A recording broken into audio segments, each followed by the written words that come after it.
So rolling on with more tank videos and kind of bringing our tank trial videos to a close here, I want to talk about the Czech Republic and their search for a new main battle tank, or a upgrade to their main battle tank force. They're in a kind of similar situation to Romania in that the Ukrainian war has been kind of impactful for them. They aren't on the border with Russia, but Russia being a threat is something that's kind of ingrained in them as a post-Soviet state. This is something that a lot of the states in this region, even if they don't directly border Russia, still house some animosity towards. And anytime something like this happens, there's of course a big up in arms of saying, hey, we need to really up our game just in case. And they've even donated some post-Soviet stuff or some Soviet-designed stuff to Ukraine as well. So they're in the kind of ballpark of trying to upgrade their aging tank fleet, much like Romania is, but they're a little bit more ahead on the game. So I'm going to talk about their existing inventory of Soviet and Western-style tanks, their geography. We'll take a look at the Abrams, the Leopard, the Black Panther. We'll take a look at the politics and logistics of it all, personal thoughts that I have on the topic, some of the winning features for the different tanks, the thanks and credits, and then some previews for my upcoming videos. So, starting off with their kind of post-Soviet style stuff in the T-72 M4CZ. This is kind of the modernized T-72 variant that they use. They have about 30 in service using the 125mm 2A46M smoothbore tank gun. They top speed on roads of about 38 miles an hour and a range of about 435 miles an hour. They also utilize about 46 T-72 M1s, so not as modernized or specialized as the CZ there, but very similar. In terms of its kind of base statistics, it's kind of the same, but just not as modernized, so it's not going to have as many modern systems integrated in it. And as you can see here, the M4CZ has been upgraded, at least externally from what we can see, pretty numerously. You're probably going to look at more modernized ERA and APS systems. Then you have the Leopard 2A4. They have about 13 of these in service, and not a ton of them, but they do have them. That uses the 125mm or 120mm L55 smoothbore gun, a top road speed of 45 miles an hour, and a rough operational range of about 310 miles. So they have a mix of Soviet-era stuff as well as Western-oriented stuff with the Leopard. In terms of geography, they're pretty mountainous, but they're not as bad as Norway. They do have some more flattened regions, especially up there kind of into the Elbe region. And generally speaking, this is something that you could operate tanks pretty reasonably easy on. They do have some of the Caucasus mountain range there, or not the Caucasus. No, that actually might be the Caucasus. I'm not super well versed on my European mountain range geography. But as we see here, it borders both Germany and Poland. So it does kind of have an interesting buffer state type situation going on here. But regardless, it has a little bit more of a tie to Germany in terms of like a cultural perspective than it does to that of the Poles. It has quite a few waterways. As we see its tributaries kind of break out there, you have a lot of waterways, but you still have a little bit more open land than you had with Romania. So you have pretty reasonably good tank maneuvering capabilities.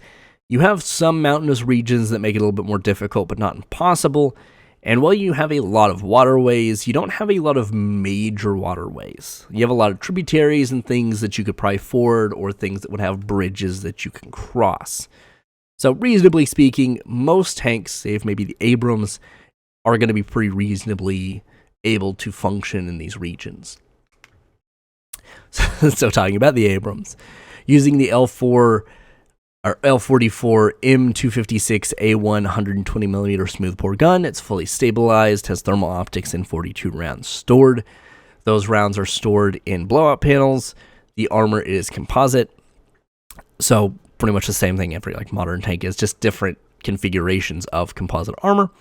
Uses the NERA system, the Holland firefighting system, and has its Tuscan APS or its TUS configuration with the APS active protection systems.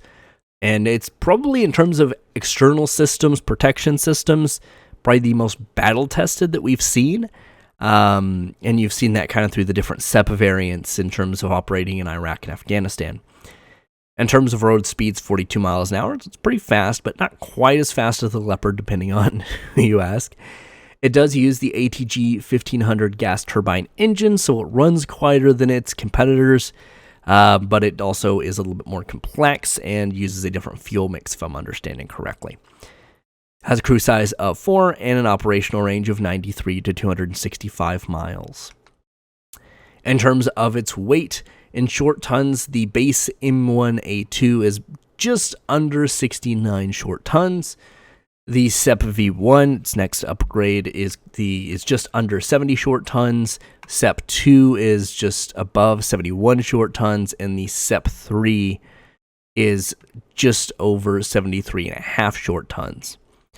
Pretty heavy as tanks go. Not the heaviest, or it's not a heavy tank, but it is, for modern tanks, quite heavy. And then it has a water fording capability of 2.37 meters with preparation.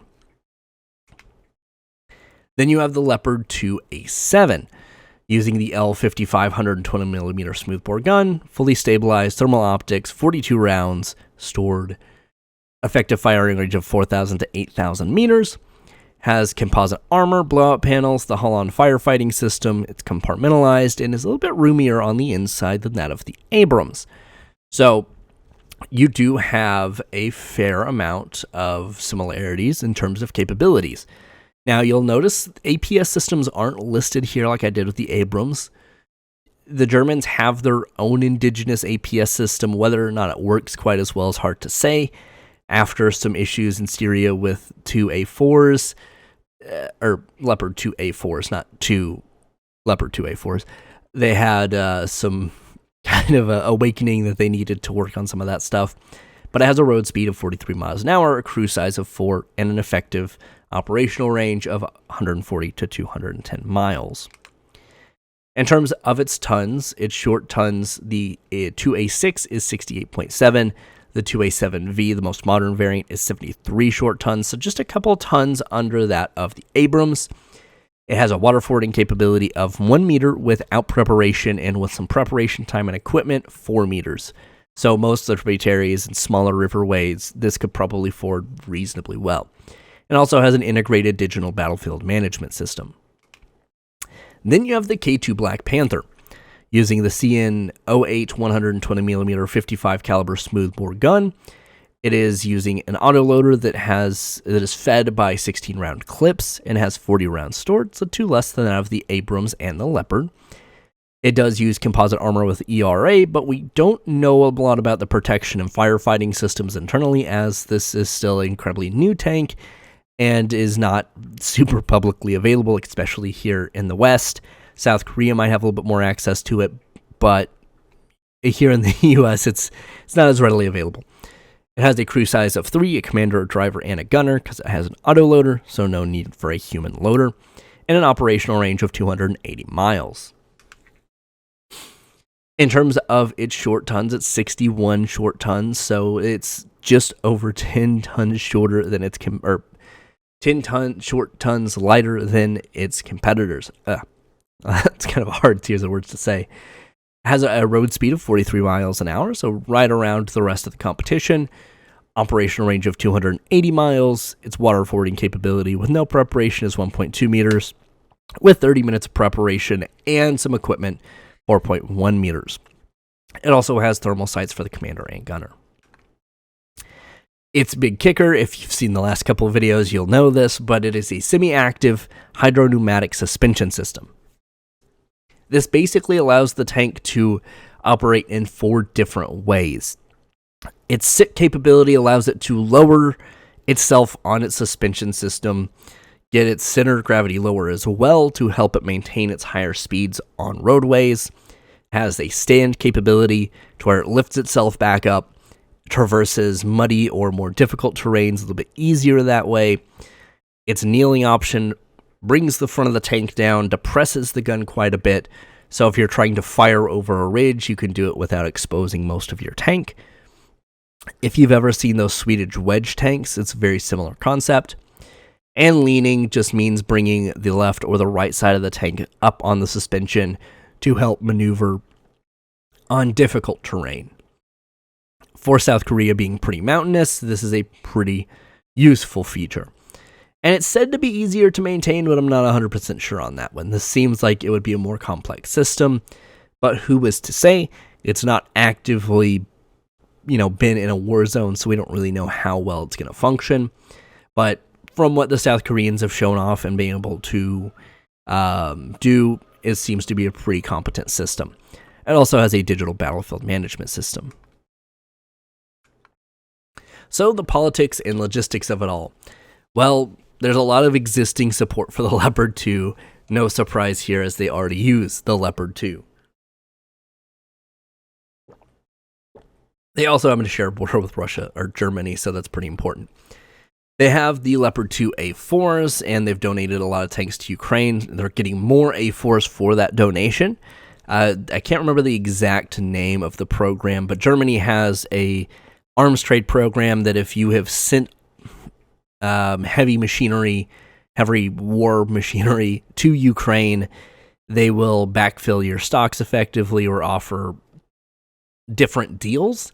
I'm not exactly sure the specific details because I'd imagine a fair bit of it's probably not available to the public. But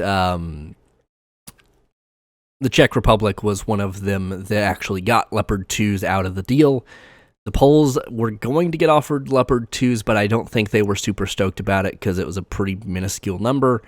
And if I remember, the Slovenians got some trucks out of the deal for sending M55s. They're also looking at upgrading A2s and A5s to A7 variants, so they really wouldn't have to procure new tanks necessarily, which makes it a pretty good indication they're probably going to stick with Leopard.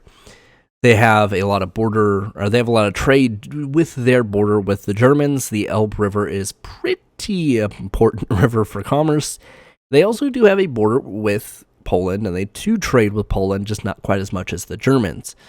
So if no decision is made short term, and they kind of just use those traded Leopard 2A4s, they might be able to buy some time if the K2 is very impressive to them, and if they see the Norwegian tank trials say, hey, the K2 is pretty poppin', then they might kind of consider that. Whether or not they actually do is hard to say, but I'd imagine the influence the Germans have is going to be a pretty big deal.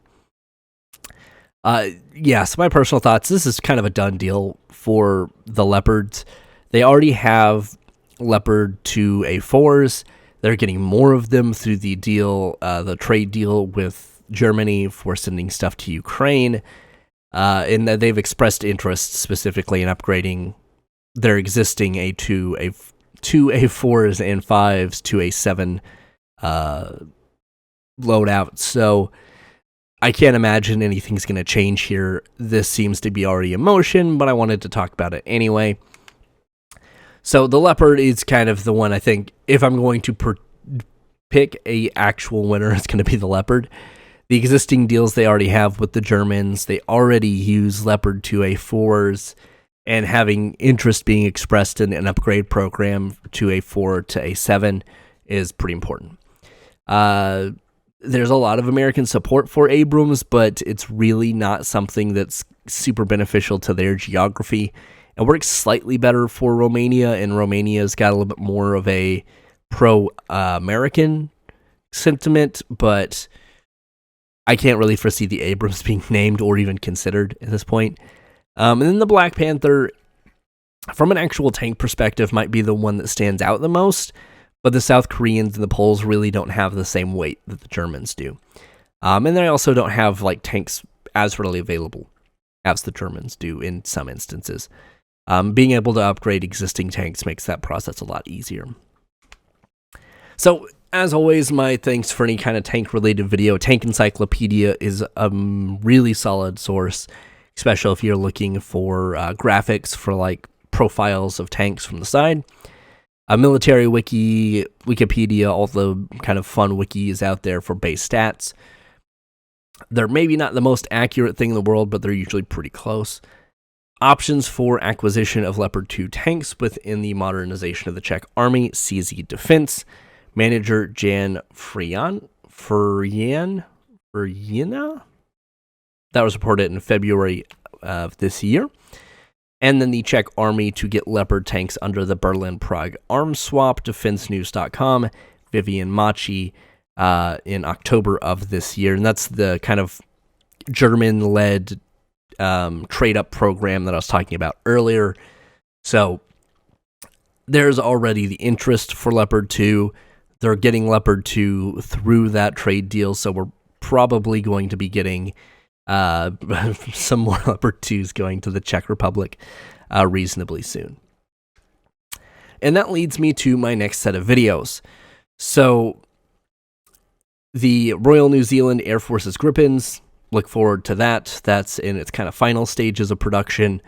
The Ukrainian Black Panther video is making its way as well. Basically, those are very self-explanatory. New Zealand's looking at reviewing its military and its capabilities, and since it doesn't have any fighters, the Gripen might be one of the best options. Kind of the same deal with the Ukrainians and the Black Panthers, as maybe they look to shift towards more of a Western-oriented tank force away from their Soviet designs. The K2 might be a very interesting alternative to like Abrams or Leopard. Excuse me. Then you have the case against the F-16, self-explanatory, and the upcoming Chinese crisis, looking at kind of all the internal turmoil and posing some interesting questions about what might be next. Anyway, if I've missed anything, of course, let me know in the comments down below, and if there's anything you want me to investigate or talk about in the future, also let me know. Thanks for watching. As always, friends, I've been Cody. I'll see you in the next one.